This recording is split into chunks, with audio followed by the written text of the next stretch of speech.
say to me in Bowers Game Corner? Hey there, YouTube. I'm back again today for another How to Play video, and today I'm excited to teach you how to play Disney Sorcerer's Arena Epic Alliance core set.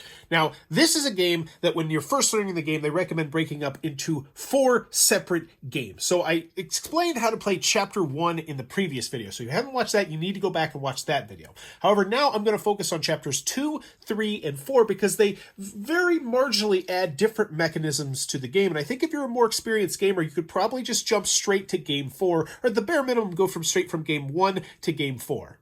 Now, I'm also going to teach you the 4-player version of the game as well, but you need to stick around till the end so you can learn all the rules before that. So first, I'm going to spotlight what's different from Chapter 1 to Chapter 2.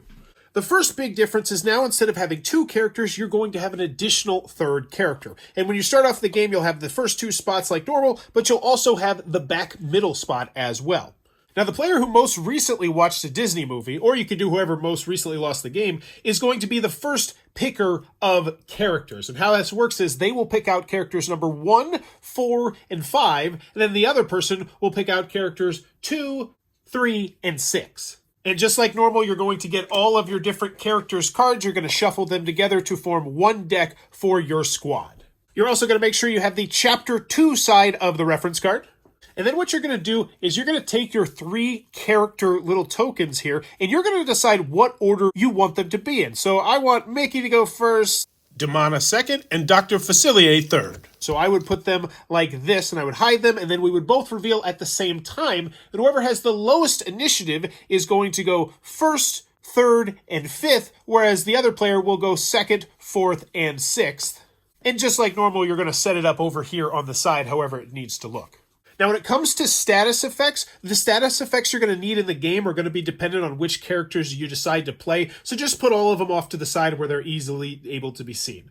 Now, like normal, you're going to draw 6 cards from your deck, but what's new in Chapter 2 and every other chapter from now on is that if you don't like your starting hand of cards, you can shuffle them back into your deck and draw 6 more cards, but then you have to stick with those 6 cards. Now, the major addition to Chapter 2 is a difference in the movement and action phase actions. So how it works now is if you take the generic standard movement, aka you don't play a movement card out of your hand, you can discard any character's movement card, and that will give you 1 extra movement.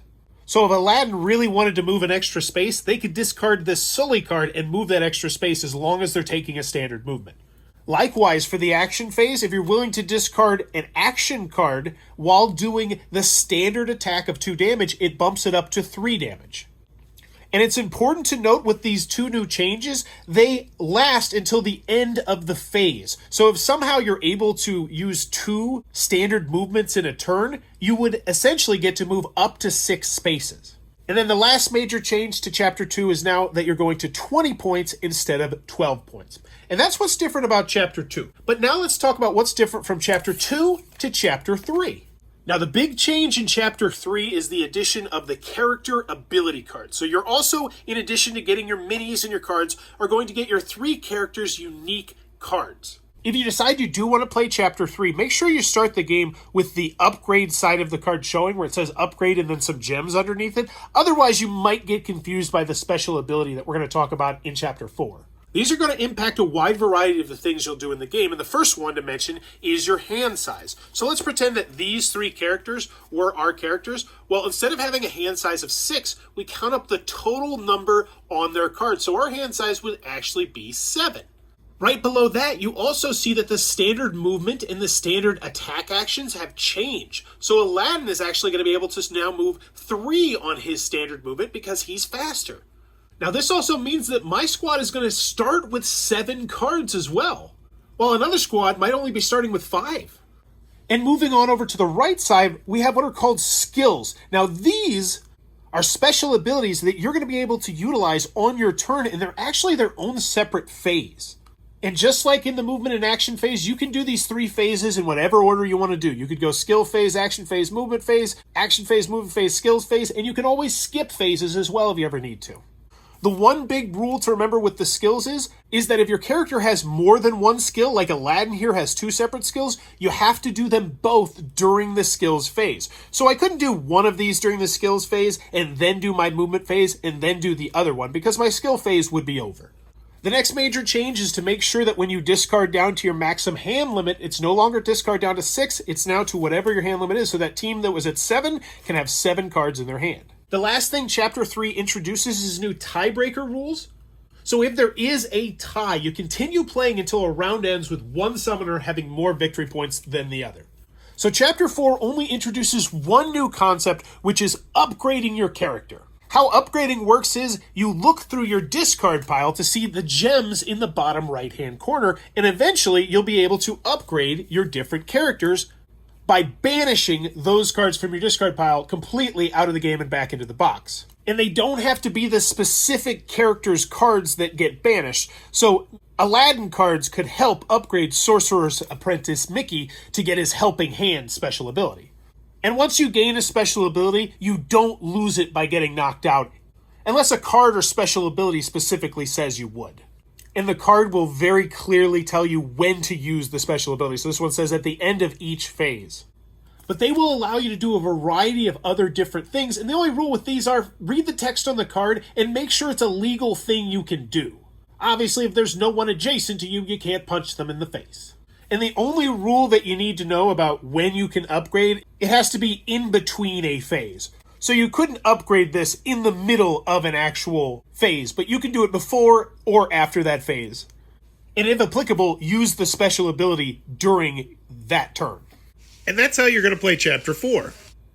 Now, moving on to the 4-player version of the game, you're going to break up into 2 teams of 2, and each summoner is going to be controlling 2 characters. The first thing you need to do is make sure that your teammate and you are sitting on one side of the board facing your other 2 teammates. Figure out who's going to go first, and the person who's going first will be known as Summoner A, and the other person on their team will be known as Summoner D, and then the 2 people on the other team will be known as Summoner B and Summoner C, and I'm just going to leave the picture here of how you draft. But it's essentially what's called a snake draft, where you'll go Summoner A, B, C, D, and then D goes twice, and then C, B, A. But at the end, all players will have 2 characters, all their cards, their big player cards, all the stuff that you would regularly need to play the game.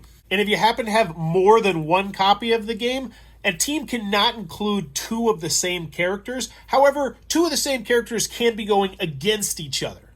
So when it comes to picking initiative, each character should have 2 tiles, and they're going to pick which one of the characters they'd like to go first and which one they'd like to go second, and then they're going to cover them and then all reveal them at the same time like so.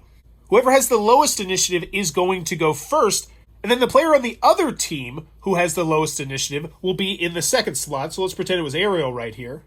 And then it would be Aladdin's partner whose first character would go next. And then the final player's first character. So you're always going to be alternating teams. And then for the bottom half, you repeat the same order for the players. So for instance, if I was controlling Aladdin and Sulley, even though Sully's initiative is by no means the lowest here, I would still place him as the 5th person. And you will never run into an instance where you will have 2 players on the same team going back to back. You will always alternate back and forth. Now, in the event of a tie between multiple summoners, compare the initiative values of the teammate's first character, and if needed, you just do a coin flip after that. Now, when it comes to placing your characters in the team game, you're actually going to go in reverse order of whatever the turn order is. So Gaston would get to place his piece out first, and he could place it anywhere in his main starting area here. Last but not least, each summoner's hand size is going to be whatever their combined total is from their 2 characters plus 2. So Maleficent and Aladdin would have a hand size of 6. Other than that, the gameplay is the exact same, but there are a couple situational rules that we need to mention for the 4-player version. The other person on your team, their characters are considered your allies. And the 4 characters that are being controlled by the other 2 people across from the table, those characters are your rivals. You do not share decks, or hands, or discard piles. Each summoner has their own deck, which will once again only be filled with your 2 characters' cards. Now, the only exception to this is if you happen to want to play the upgrade version of the game, aka Chapter 4, in which case you are allowed to spend 1 gear from your teammate's discard pile per upgrade you make. So if I wanted to upgrade my Aladdin, I could get a blue gem out of my teammate's discard pile as long as they agreed. And then later on in the game, I could potentially take another one for Maleficent. Last but not least, teammates have complete communication with each other. They can show each other their cards, and they do have the right to privacy if they would like it.